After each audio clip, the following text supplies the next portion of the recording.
Sekali lagi nyanyikan aku Tuhan.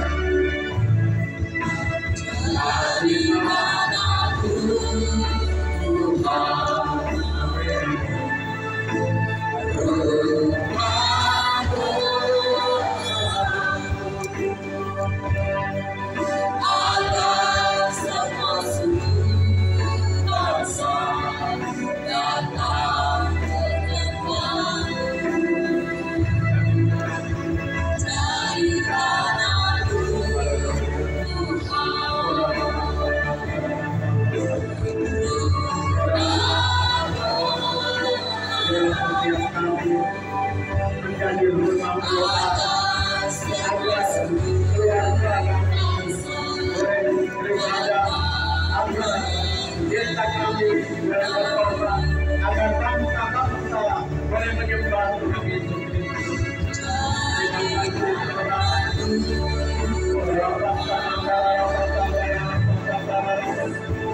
Mari kita berdoa.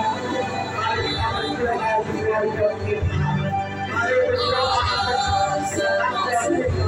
Mari berdoa untuk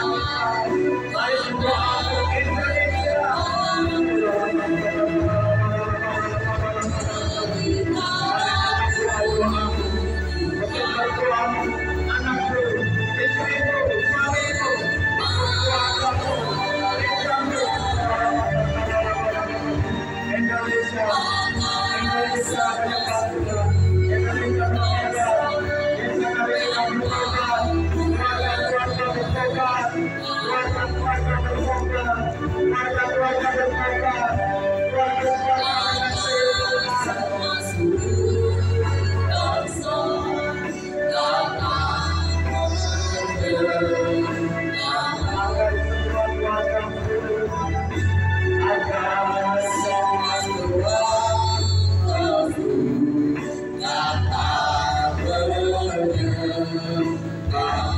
Agar Indonesia, agar Indonesia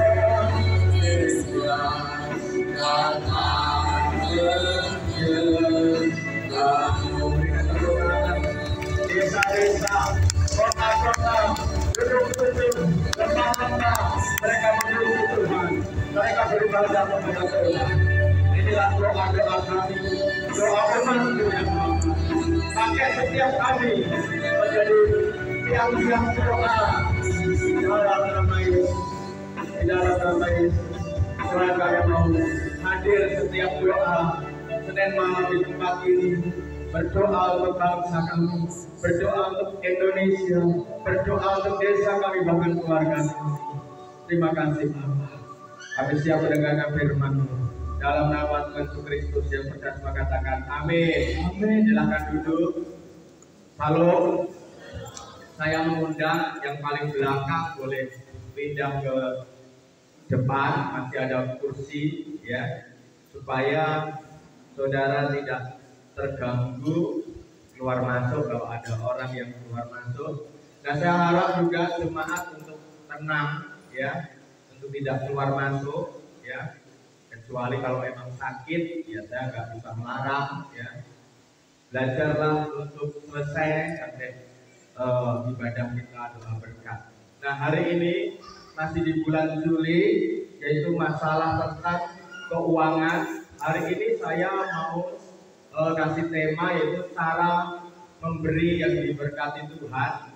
Ada dua desa atau dua kota ya. Itu cara memberinya berbeda-beda ya. Kita boleh belanja. Yang pertama yaitu jemaat Makedonia, yang kedua jemaat Korintus ya. Jemaat Makedonia itu dekat daerah jemaat Galatia ya, Tesalonika ya. Sedangkan Korintus itu adalah tempat pusat perdagangan atau kota yang terbesar. Di situ adalah tempat agraria, tempat pertanian ya. Nah, kita akan melihat perbedaan. Makedonia ini adalah tempatnya adalah tempat yang masih menderita, masih daerah desa yang sangat miskin, desa yang sangat tertinggal begitu. Nah, sedangkan Korintus adalah sudah ramai, di situ ada pusat perdagangan, sudah ada kapal begitu, ya. Pertaniannya bagus, ya, hasil ikannya bagus. Maka di situ juga banyak patung-patung, juga banyak kafe-kafe, banyak diskotik, banyak tempat perzinahan, ya, banyak tempat penyembahan berhala, ya. Nah, kita mau lihat, kita baca dulu dari Mazmur 126 ayat 5 dan 6 sebagai pembukaan. Sebenarnya hari ini saya mau jenguk ibu saya, karena kemarin ada video adik saya, ibu saya menangis karena ditinggal anaknya semua, ya. Jadi saya mau jenguk, tapi saya juga sama ibu gembala barusan sakit pemulihan, jadi nggak jadi, akhirnya bisa melayani tempat ini. Kita baca, yuk 1, 2, 3. Orang-orang yang menabur dengan apa? Mencucurkan air mata akan menuai dengan sorak-sorai. Ya, ini di ayat 5 ayat 6-nya. Orang yang berjalan maju dengan menangis sambil menabur benih pasti pulang dengan apa? Sorak-sorai sambil membawa berkas-berkasnya. Ya, ini sebagai pembukaan. Mereka atau jemaat yang menabur tapi mereka sambil menangis, ya. Mereka tetap maju untuk memberi tapi sambil menangis, ya. Di sini mereka nangisnya mungkin berkecamuk karena mereka ada uang satu-satunya uang, atau beras, memang beras ada harus dia makan tapi dia harus tabur, ya. Jadi dia menangis tapi dia harus menabur. Saudara pernah saudara menabur sambil menangis? Boleh angkat tangan? Oh, ada ya? Ya, ada yang angkat tangan rupanya. Luar biasa, ya. Luar biasa. Yang kebanyakan kita menabur sambil tertawa, ya. Ya, saudara. Nah, saudara, ini sebagai pembukaan, kita lihat di dalam 2 Korintus 9 ayat 6 sampai 10. Ini kita ambil sebagai perbandingan. 2 Korintus 9 ayat 6 sampai 10. 9 ayat 6 sampai 10. Judulnya apa, saudara itu? Memberi dengan sukacita membawa berkat. Memberi dengan sukacita membawa berkat. Kita baca sampai ayat 10, ya. Yang di belakang nampak, mari sama-sama kita baca. Camkanlah ini, orang yang menabur sedikit akan menuai sedikit juga, dan orang yang menabur banyak akan menuai banyak juga. Hendaklah masing-masing memberi menurut kerelaan hatinya, jangan dengan sedih hati atau karena paksaan, sebab Allah mengasihi orang yang memberi dengan sukacita, dan Allah sanggup melimpahkan segala kasih karunia kepada kamu, supaya kamu senantiasa berkecukupan di dalam segala sesuatu, dan malah berkelebihan di dalam berbagai kebajikan. Seperti ada tertulis, Dia membagi-bagikan, Dia memberikan kepada orang miskin kebenarannya untuk selama-lamanya. Ayat 10, Dia yang menyediakan apa? Benih bagi penabur dan roti untuk dimakan. Dia juga yang akan menyediakan benih bagi kamu yang melipat gandakan dan menumbuhkan apa? Kebenaran, ya. Apakah ada 2 relawan? Relawan 2 orang boleh maju. Siapa tahu ada relawan boleh maju. Gak ada. Satu yuk, ya. Ya, satu Pak Kevin, satu lagi siapa? Anak muda. Ya. Apri. Ayo sini. Ayo silakan, relawan aja. Boleh? April atau April namanya? Tabu bolon. Oh Mesak, oh pikir April, lumayan Mesak. Oh bagus dan nggak mau maju dia. Ya. Kenapa aku pilih Mesak? Karena Mesak terlihat paling ganteng di sini. Ya, oke. Tapi nomor 2 masih gantengan Pak Eko. Ya. Coba Anggreni itu ada aqua kosong Pak sini, yang kosong tuh. Iya, iya Pak sini. Iya. Mesak. Nah, sama ini. Apa? Ini kotak ini, iya. Iya. Satu menabur dengan benih jagung yang kotaknya besar. Itu Pak Kevin. Satu sama-sama nanam jagung, tapi kotaknya kecil, ya. Sama tanya ini, ya. Pak Kevin, Bapak punya lahan berapa hektar kok naburnya banyak kali kotaknya? 1000 hektar. Saudara, saya tanya dulu sama Mesak yang ganteng tadi, yang nomor 2 gantengnya setelah saya. Ya, Mesak, kamu mau nanam jagung kok kecil kali, tanammu seberapa luasnya? 2 hektar. Ini 1000 hektar, ini 2 hektar, ya. Aku mau tanya berdua, apakah kalian menanamnya dengan terpaksa atau dengan sukarela? Sukarela, Pak Kevin? Sukarela. Dengan senang hati atau dengan terpaksa? Senang hati. Kamu kan masih lajang Mesak. Kamu nanam jagung untuk apa? Untuk apa? Sekolah katanya. Luar biasa ya, tepuk tangan dong. Sekolah. Pak Kevin kan udah nggak sekolah lagi, jadi tanam 1000 hektar untuk apa Pak? Untuk kedepannya Pak. Kedepannya gimana Pak? Kehidupan kedepannya. Untuk kehidupan kedepannya. 1000 hektar itu luar biasa. Itu nggak bisa dimakan sendiri. Bisa apa namanya, satu pekan baru akan makan jagung gitu, gara-gara Pak Kevin. Amin. Nah, saya mau tanya, kira-kira Bapak Ibu kalau panen, mana yang paling banyak? Pak Kevin ya. Jadi kamu jangan relakan ya, karena cuma 2 hektar. Ya, ini salah satu kiasan bagi kita menabur sedikit dan menabur banyak. Nah, silakan Pak relawan Pak, boleh tepuk tangan Pak dong. Kembalikan ya Pak di kota ya Pak ya, Pak Kevin.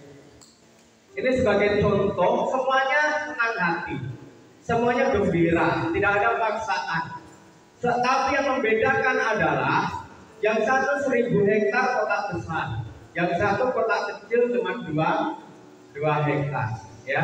Nah, kembali lagi ke dalam Korintus tadi Bapak Ibu, ya Korintus 9 tadi dikatakan hasilnya akan berbeda. Terus di ayat 7, hendaklah masing-masing memberikan menurut kerelaan, ya, kerelaan hati. Nah Bapak Ibu, banyak rela itu baik daripada sedikit tidak rela. Ya, banyak rela itu lebih baik daripada sedikit tapi tidak rela.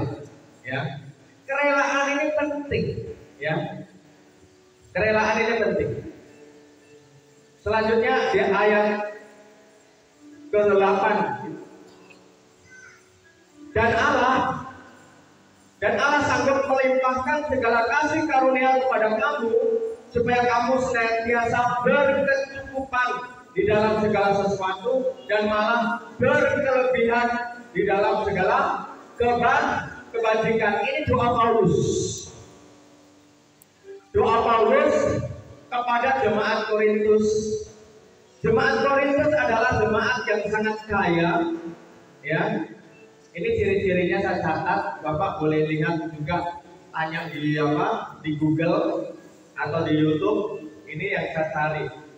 Ciri-ciri jemaat Korintus yang susah memberi, ya, itu ditulis di tahun 55 sampai 56 sebelum Masehi. Ya, ditulis oleh Paulus.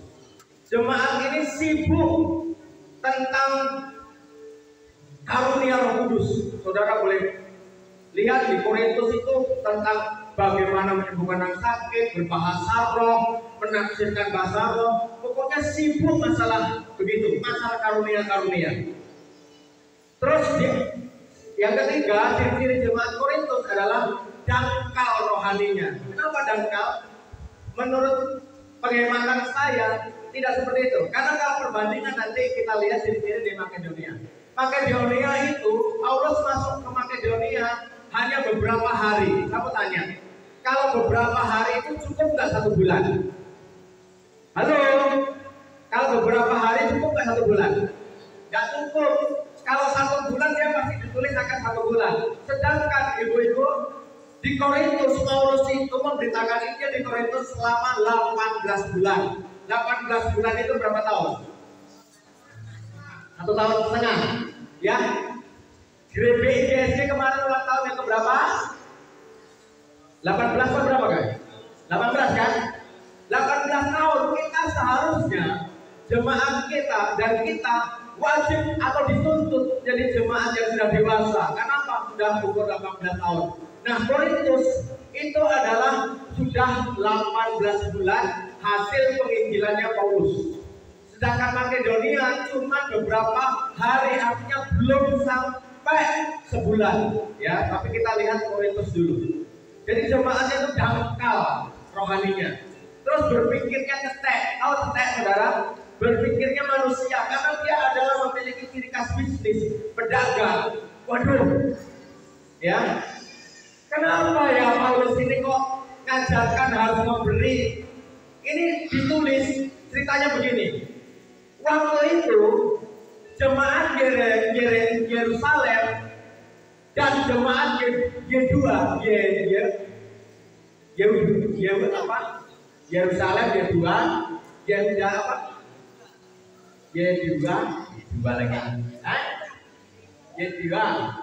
ya, setelah Yerusalem, Yehuda supaya keras? Yerusalem, Yudea, jemaat Yudea lagi. Yudea. Nah, jadi bukan jemaat Asabri ya, Yudea. Jadi jemaat Yudea sama jemaat Yerusalem lagi kena musibah, yaitu kebanjiran. Musibah apa? Kebanjiran. Jadi yang masih aman adalah jemaat Korintus yang sangat kaya dan jemaat Makedonia yang miskin. Ya. Nah, makanya Paulus mengizinkan, ayo semua membantu Yerusalem dan Yudea karena lagi kena wabah kebanjiran. Ini Korintus hanya janji-janji, ya apa akan bantu, ya. Tapi beda dengan Yudea. Yudea langsung mengumpulkan semua harta benda dan langsung dikirimkan ke Yerusalem, Yudea. Sedangkan Korintus, dia 1 tahun janjinya dan belum dikirim-kirim. Makanya Paulus marah sama Korintus, jemaat Korintus. Nah, ciri-ciri jemaat Korintus adalah dia berpikirnya manusia. Aduh, rugi aku kalau aku bantu Yerusalem. Karena dia orang bisnis, pedagang. Dari jemaat Korintus itu adalah selain dia agraria, pedagang, petani, ya saudara, dia juga membuat patung. Jadi orang bisnis. Terus Korintus itu adalah kota kuno atau kota Yunani, ya, yang memiliki metropolitan yang sangat terkemuka, makmur, ya. Metropolitan, kira-kira gitu ya, kota terpadat, mungkin Jakarta, kira-kira seperti ya. Terus yang ketujuh, ciri-ciri di Korintus adalah moralnya bejat. Apa? Moralnya bejat. Saking banyak harta, mereka itu istrinya orang istriku. Nah, kira-kira seperti itu. Kurang ajar ini, karena saking banyak duitnya. Ya, artinya wanita bisa dibeli. Ya, itulah di Korintus. Ya, jadi perzinahan mabuk-mabukan, pesta pora, itulah Korintus, saking dia kaya, jemaat kaya. Terus jemaatnya kebanyakan bukan orang Yahudi, dia orang luar, orang Asia, ada Yunani, ada Asia yang di Korintus tapi bertobat terima Yesus hasil penginjilannya Paulus. Ya, jadi jemaat ini, Yerusalem kan orang Yahudi, aku kan orang Asia, orang Yunani, ngapain aku harus membantu Yerusalem yang lagi kebanjiran itu? Kata Korintus, malas lah kira-kira, begitu ya. Terus selain menyembah berhala, nih tadi gerejanya sudah 18 bulan umurnya. Coba tahu, kita lihat lagi ciri-ciri jemaat yang ada di saudara? Makedonia. Yuk kita baca di 2 Korintus 8 ayat 1 sampai 5. Ayat 1 sampai 5. Yuk kita baca 1 dan 3. Saudara-saudara, kami hendak memberitahukan kepada kamu tentang kasih karunia yang dianugerahkan kepada jemaat di Makedonia selagi dia dicobai dengan berat dalam berbagai penderitaan. Sukacita mereka meluap, dan meskipun mereka sangat miskin, namun mereka kaya dalam kemurahan. Aku bersaksi bahwa mereka telah memberikan menurut kemampuan mereka, bahkan melampaui kemampuan mereka. Dengan kerelaan sendiri mereka meminta dan mendesak kepada kami supaya mereka juga beroleh kasih karunia untuk mengambil bagian dalam pelayanan kepada orang-orang kudus. Ayat 5. Mereka memberikan lebih banyak daripada kami harapkan. Mereka memberikan diri mereka pertama-tama kepada Allah, kemudian oleh karena kehendak Allah juga kepada kami. Nah, coba kita lihat satu persatu. Yang pertama, Makedonia adalah miskin. Amin. Jemaatnya miskin. Yang kedua, Makedonia dicobai dengan beban berat. Pertaniannya nggak menghasilkan, perdagangannya nggak laku, cari kerja susah, sakit penyakit banyak. Inilah Makedonia.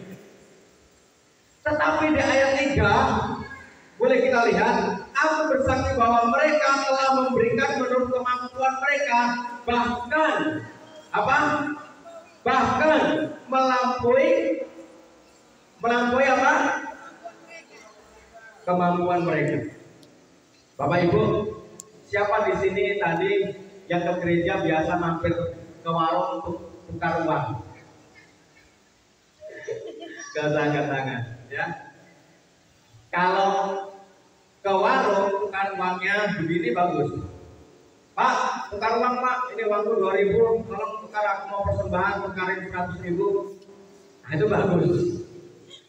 Tapi kebiasaan di sini nggak ada, di sana jauh sekali. Alamatnya aku lupa. Uangnya sudah 10.000,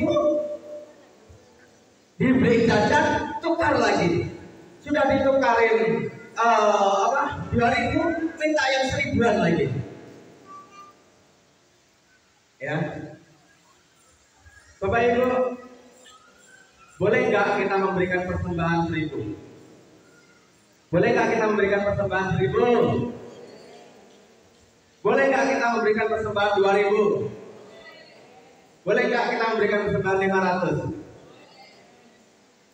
Masalahnya di sini bukan boleh atau tidak boleh, tapi engkau tidak memiliki pikiran yang benar tentang bagaimana cara memberi yang diberkati itu Tuhan. Tadi sudah kita contohkan Pak Kevin dan Mesak yang kanan tadi. Kalau kita mau panen banyak, kita harus mencontoh yang Pak Kevin. Betul? Betul? Betul? Jadi bukan soal boleh atau tidak boleh. Bapak Ibu, di sini siapa yang rajin memberikan persepuluhan angkat tangan? Gak usah angkat tangan. Saya tahu orang-orangnya. Ya. Di sini siapa yang rajin memberikan pembangunan 100.000? Ya. Udah sampai sekarang belum kelar-kelar pembangunannya. Angkat tangan. Ya. Juga gak usah angkat tangan. Ya. Ada catatannya semuanya. Di sini siapa yang rajin memberikan ucapan syukur karena kebaikan Tuhan? Angkat tangan kalau ini boleh angkat tangan. Ya, saudara. Ucapan syukur. Jangan, aku perpuluhan nggak pernah. Ya ampun, pembangunan nggak pernah juga. Ya ampun, ucapan syukur nggak pernah juga. Terus apa yang saudara berikan? Ya, jangan sampai 2.000 tiap bulan, tiap minggu, dan itu dikunyuk-kunyuk. Itu yang dikunyuk-kunyuk. Udah 2.000 dikunyuk-kunyuk sampai kecil kali. Ya, saudara, itu adalah menghina dirimu sendiri. Yang saudara hina adalah dirimu sendiri. Karena apa? Karena saudara tidak mengerti cara memberi yang benar. Belum memberi dengan air mata. Coba belajar, ya, belajar memberi. Coba diluruskan uangnya. Ini contoh. Jangan 1.000 lah ya. Contoh jangan 1.000 ya. Contoh. Jangan 2.000 juga ya. Prago boleh di sini Prago. Ini contoh begini. Ini contoh jemaat Makedonia. Makedonia tadi jemaatnya apa? Sakit penyakit, miskin, bebannya banyak, panen nggak panen, nggak jadi panen, berdagang nggak laku, cari kerja susah. Ngerti? Ya kan? Pikiran kita, dia perlu dibantu, betul? Perlu dibantu. Beda dengan Korintus. Ini Yorin, contoh, ya, Yorin, ya. Contoh. Kamu ada uang berapa ya? 20 ada atau 50 ada? Gak ada. Nah ini aku kasih traktor. Harapan dia, harapan saya, harapan kita semua, orang miskin, banyak masalah, banyak beban, pikiran kita, alah Makedonia, ini orang Korintus nih, orang Korintus ngejek. Alah, Makedonia paling-paling ngasih 1.000. Coba kamu simpan yang 1.000 sama 2.000 dan berikan ini 10.000 ke persembahan yang terbaik. Jangan dikunyuk-kunyuk, ambil, masukkan itu. Silakan. Kita melihat contoh dia jemaat Makedonia memberikan persembahan yang terbaik menurut dia yang tadi miskin, sakit penyakit, nggak punya pekerjaan, ya, coba, ya, masukkan. Oke, nah terima kasih atas. Berapa yang tadi yang kau berikan? 10.000. Kita berpikir Makedonia pasti memberikan 1.000, betul? Pasti memberikan 1.000 atau 2.000. Inilah pikiran kita, pikiran orang Korintus. Korintus ini tukang janji. Orang kaya kan tukang janji. Aman itu Pak pembangunan, aman. Politik aman itu Pak, aman, asik aman. Ya bantuan berapa butuh Pak? 50 juta aman. Nanti transfer aman Pak, aman. Tapi ditunggu-tunggu nggak pernah cair. Ya tukang janji. Ya kaya. Ya kaya. Tapi nggak rewetnya nggak ada kan? Cuma kamu kan? Iya. Ya. Jangan kayak Korintus ya. Kota perzinahan karena banyak duit. Kota berhala mabuk-mabuk. Terima kasih yang 3.000 simpanannya. Ya. Nanti kasihkan ke sekolah minggu persembahannya. Jangan ke sebelah sini ya, Terang.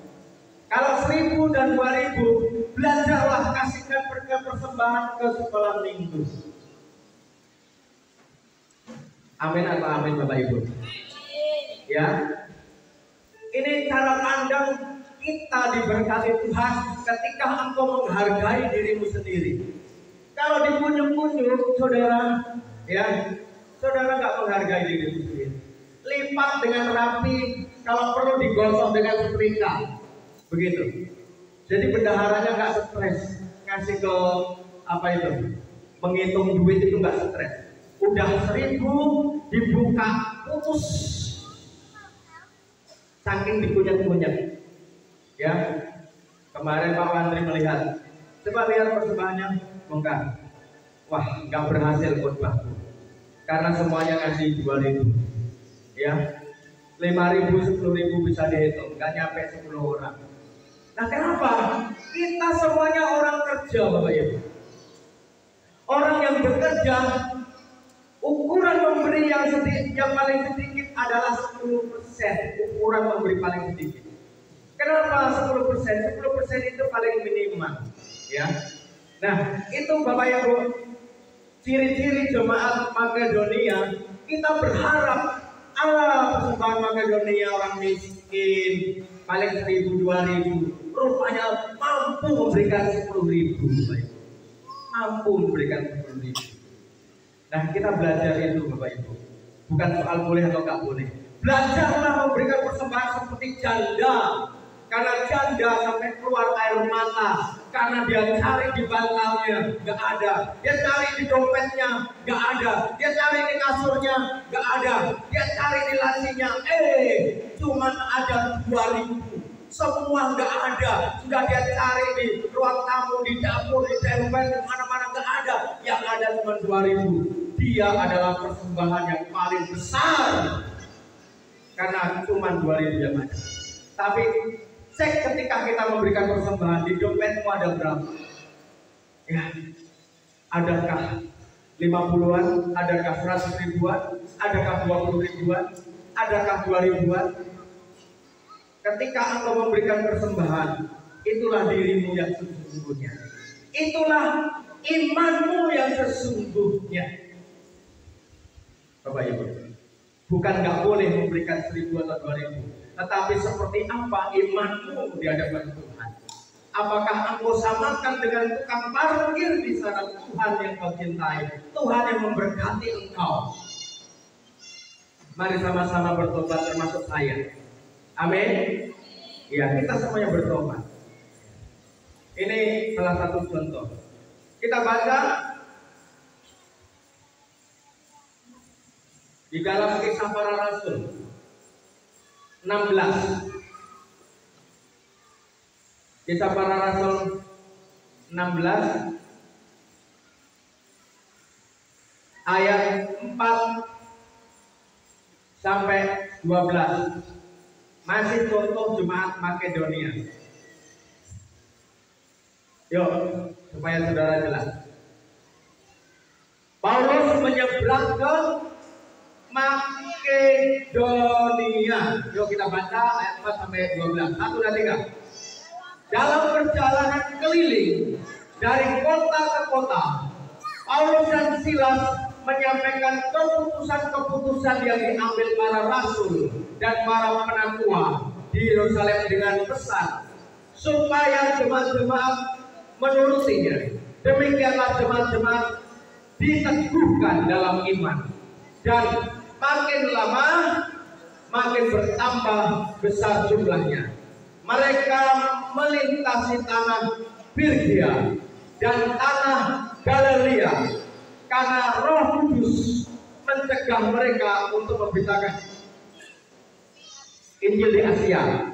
Dan setibanya di Mesia, mereka mencoba masuk ke daerah Bitinia, tetapi Roh Kudus tidak mengizinkan mereka. Setelah melintasi Misia, mereka sampai di Troas.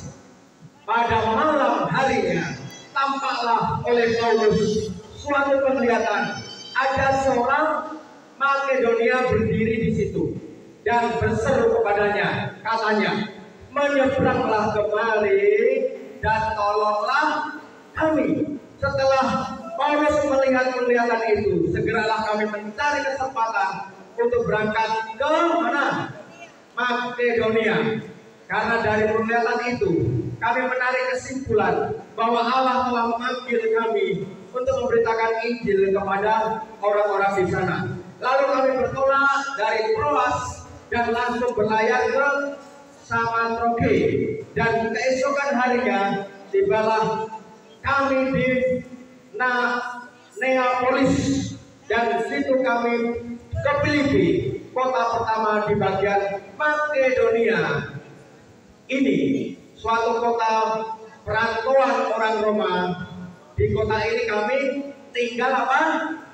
Beberapa hari. Artinya penginjilan Paulus kepada jemaat Makedonia cuma beberapa hari, tetapi dalam beberapa hari jemaat Makedonia sudah dewasa rohani. Salah satu ciri dewasa rohani, cara memberi persembahan. Karena uang, karena harta, di mana hartamu berada? Di mana hartamu berada? Di situ hatimu berada. Nah, jemaat Makedonia, dia berani memberikan persembahan yang banyak. Pikiran kita, ala orang miskin paling 1.000-2.000 persembahannya dia. Tetapi dia mengalahkan orang-orang kaya yang ada di Korintus, yang tukang janji palsu, PHP ya, sekarang PHP ya, pengharapan palsu ya. Tapi Makedonia tidak, dia langsung mengumpulkan hartanya, bahkan dia lebih banyak memberi daripada Korintus. Jadi walaupun cuma beberapa hari Paulus menginjili Kul Makedonia, tapi Kul Makedonia ini orang-orangnya sudah bertobat, sudah dewasa rohani. Dilihat cara memberi yang paling banyak daripada dibandingkan dengan yang lain. Bapak Ibu, inilah kita belajar untuk kita sama-sama bertobat. Amin Bapak Ibu. Iya, kedewasaan rohani, syarat memberi, ya. Kita harus rela, betul. Kita harus rela, kita harus bersuka cita, betul. Kita harus bersuka cita. Udah memberinya banyak, bersuka cita lagi. Disetop sama Paulus, kamu orang miskin, untuk kamu aja kekurangan, tolong kamu jangan memberi banyak, kata Paulus. Kalau saudara baca di dalam 2 Korintus 8 ayat 1 sampai 5. Tapi Makedonia tidak. Aku rela. Aku mengumpulkan hartanya, aku rela untuk dikirim ke Yerusalem dan Yudea yang lagi mengalami musibah. Bapak Ibu, negara mana yang tidak pernah memberi bantuan? Negara mana yang paling sedikit memberi bantuan ketika Aceh kena gempa? Dan negara mana yang paling banyak memberikan bantuan ketika Nias dan Aceh kena gempa? Saudara, banyak rata-rata dari Yahudi. Kenapa? Saudara, tertanam. Padahal Yahudi itu dulu terkenal kikir, terkenal pelit. Tetapi ketika dia dipenuhi Roh Kudus, dia mau berbagi. Amin. Mau berbagi. Bahkan pesawatnya pun lambang Yahudinya dicet karena nggak boleh masuk ke Indonesia, ditutup, dicet. Hanya mengirimkan bantuan ke Aceh. Gak apa-apa dicet, tutup. Yang penting bantuan nyampe. Jadi sudah ngirim bantuan paling banyak, dan itu tidak diekspos oleh wartawan, tidak terkenal, tidak apa-apa. Yang memberikan bantuan paling sedikit, paling banyak, paling besar di koran-koran. Saudara. Nah, kita belajar di sini memberi dengan rela dan sukacita seperti Makedonia. Amin. Ya. Satu lagi untuk tidak lupa sebagai penutup atau kesimpulan. Sebagai penutup atau kesimpulan. Amin. Bapak Ibu perhatikan saya. Perhatikan saya. Angkat tanganmu di sini yang penghasilannya dari bertani. Ada yang penghasilannya dari bertani? Gak ada ya. Berarti saudara adalah penghasilannya saudara kerja dan digaji. Betul? Gak ada yang bertani. Nah Bapak Ibu, petani seperti tadi contoh Pak Kevin tadi, ketika panen jagung, sini ya ini aku manggil Pak Kevin kasih aturan jauh. Kalau petani, ya, kamu kan Yori kan ahli persawitan ya, karena kerjanya di sawit kan, berarti tahu tentang sawit lah ya, gitu ya. Aku mau tanya, sawit itu kalau sudah tua ditumbang umurnya berapa tahun? Yang sawit ada yang 20, ada yang 15 tahun lagi. Ada yang 17, ada yang 20, ada yang 25, ada yang 35. Oke. Kalau semua buah sawit dijadikan minyak goreng, tidak ada yang dijadikan biji sawit, kira-kira ke depan apakah masih ada pohon sawit? Ya, masih tetap. Kalau semuanya dijadikan. Tanya saya, mungkin kurang model. Kalau sawit ini sudah ditumbang, tidak ada lagi bibit sawit karena buah sawitnya dijadikan minyak goreng. Kira-kira apakah masih bisa menanam sawit? Tidak bisa lah orang nggak ada yang membibitnya, yang harus ada pembibitannya juga. Jadi kalau itu nggak bisa. Oke, silakan dulu. Coba kita baca di 2 Korintus 9 ayat 10. Ya, sebagai penutup. 2 Korintus 9 ayat 10. Supaya mudah, ya. Ayat 10. 2 Korintus 9 ayat 10. 2 Korintus 9 ayat 10. Bisa? 2 Korintus 9 ayat 10. Ayo, 1, 2, 3. Kurang kompak, berarti semua nggak baca. 1, 2, 3.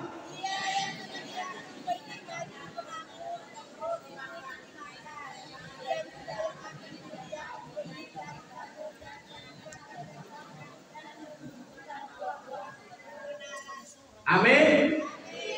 Berarti setiap tanaman ada bibit yang disimpan untuk ditanam lagi, dan ada yang kita makan atau kita jual. Setuju? Setuju? Kalau orang bijak, orang pintar, setiap panen padi atau jagung atau sawit itu harus menyimpan bibit sedikit, dijemur, disimpan, betul ya? Untuk ditanam masa depan anak cucu kita. Tetapi orang bodoh, dia digiling semua dan dijual semua, dan tidak ada bibit lagi.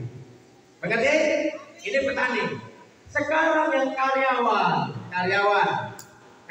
berarti gajian, karyawan toko, karyawan bangunan, SPTI, berarti saudara dapat gaji duit. Kalau kita dapat gaji duit, baik pegawai negeri, swasta, dibayar. Gajian 1 juta sebulan. 1 juta sebulan. Nah, uang 1 juta sebulan itu Bapak Ibu, yang kita baca tadi, ada benih, ada roti. Ada apa? Ada benih dan roti. Nah, perhatikan.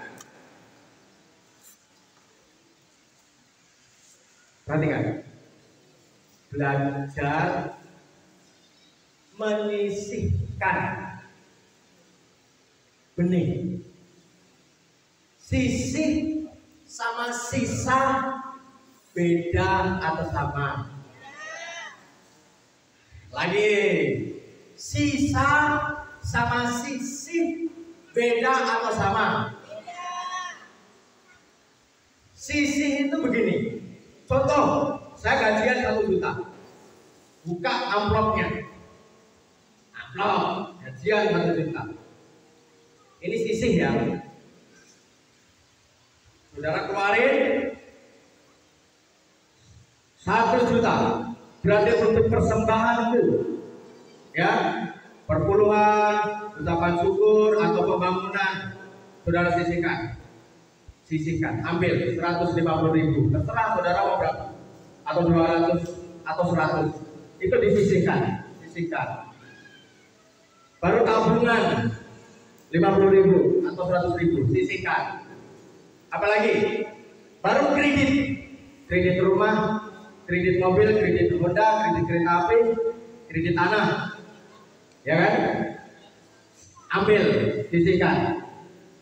Baru yang terakhir urusan perut. Mengerti? Kalau sisa begini, sisa. Gajian udah belanja semua, habisin semua. Dan itu tinggal sisanya 20.000. Besok mau persembahan, tukarkan lagi di kedai.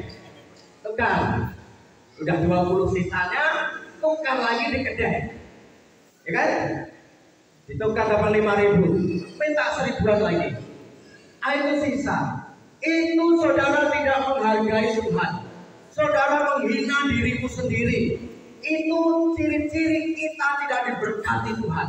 Karena kita memberikan yang sisa-sisa. Jangan biasakan kita yang sisa-sisa kepada Tuhan. Tapi kita harus sisih. Apa saudara? Sisih. Gajian urusan Tuhan dulu. Perpuluhan, persembahan, sisihkan. Baru yang kedua menabung, sisihkan. Baru yang ketiga kredit, sisihkan. Baru yang keempat urusan rumah tangga. Mengerti? Inilah kita disediakan oleh Tuhan benih dan roti. Mari, benihnya jangan dijual, benihnya jangan dimakan, benihnya harus kita tabur. Katakan kita tabur. Oke, kita bangkit berdiri, kita akhiri.